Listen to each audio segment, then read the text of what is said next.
La parole est à Monsieur Jean Terlier pour La République En Marche.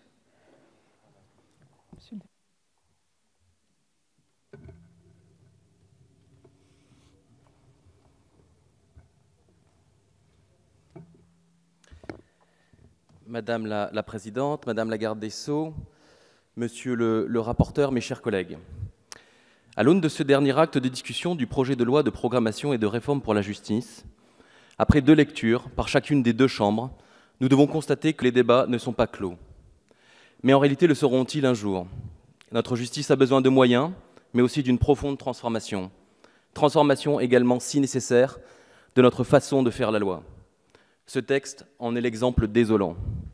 Depuis bientôt 1 an, de motions de rejet en mention en commission, pour chacune des lectures, d'amendements déposés, discutés, rejetés, puis redéposés en discussion hachée par des interruptions réglementaires, les conditions de nos travaux parlementaires ont été viciées. Certains nous reprochent encore aujourd'hui de vouloir rationaliser et déjudiciariser sous couvert d'instaurer une politique d'austérité. Non, nous vous le répétons, avec ce projet de loi, nous poursuivons des objectifs bien moins anxiogènes que ceux que vous voulez nous prêter. Cette fois encore, avec plus de 170 amendements et 4 motions déposées, vous continuez à alimenter les inquiétudes des acteurs de la justice, nonobstant toutes les garanties inscrites dans le projet et les engagements forts de Madame la Garde des Sceaux pris devant cette Assemblée. Mais puisque vous entendez sans écouter, puisque l'épouvantail que vous agitez pour exacerber les tensions serait celui d'un plan caché de suppression de juridiction, nous vous réexpliquons, une fois encore, que ce projet ne définit pas les contours d'une nouvelle carte judiciaire. Le projet fusionne, oui, mais administrativement, les tribunaux d'instance avec les tribunaux de grande instance qui deviennent les tribunaux judiciaires, afin que les justiciables aient une porte d'entrée unique. Le projet de loi ne ferme pas des travaux des tribunaux. Au contraire, il met en place un juge de proximité. Il offre la garantie à chaque justiciable de pouvoir saisir un juge du litige de son quotidien. La spécialisation ne sera pas plus une amorce à la disparition de nos juges. Le projet de loi ne retire aucune compétence au tribunal judiciaire. Les spécialisations départementales seront réalisées par les chefs de cour d'appel après consultation des conseils de juridiction. En responsabilité donc, mes chers collègues, cessons de nous faire porte-faux de la situation de demain, de nous faire peur.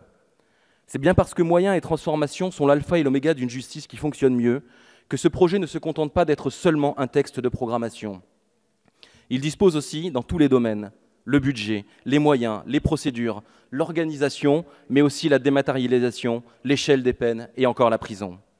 Cette réforme prend également ses responsabilités au regard des besoins de rapidité et de simplicité réclamés par nos concitoyens, tout en garantissant les droits des justiciables et en leur assurant un accès facilité.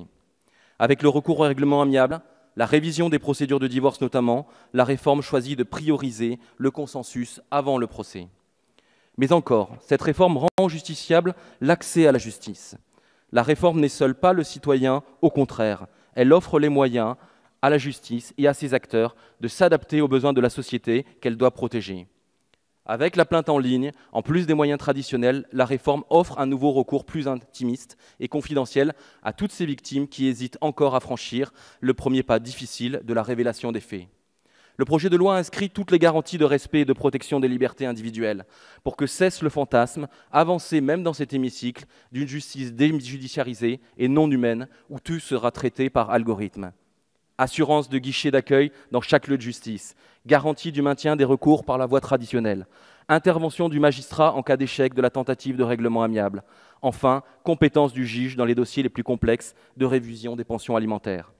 Avec cette réforme donc, et n'en déplaise à certains, demain la justice continuera d'être rendue par des magistrats. La réforme permet qu'elle soit le plus simplement, plus rapidement et plus clairement et garantit justement à chaque justiciable l'accès au juge. Au plan pénal, enfin, cette réforme ne fait pas de concession à la fermeté face à la délinquance ou à la criminalité. Elle insère la réinsertion et la prévention de la récidive au cœur de la sanction et elle ouvre ainsi un champ pertinent de solutions alternatives dans le cas de peines courtes où la prison est souvent contre-productive. L'expérimentation de la Cour criminelle, enfin, est une réponse évidemment pragmatique en matière de délai de reconnaissance et de réparation pour les victimes, ou encore à l'engorgement des cours d'assises. Une cour criminelle pour juger les crimes comme des crimes participera assurément à infléchir la pratique de correctionnalisation qui peut s'apparenter parfois à un véritable déni de justice. Le Parlement a concouru à enrichir en responsabilité tout au long de ces débats ce projet de loi qui tient son engagement avec 3 objectifs essentiels. efficacité, accessibilité et sécurité.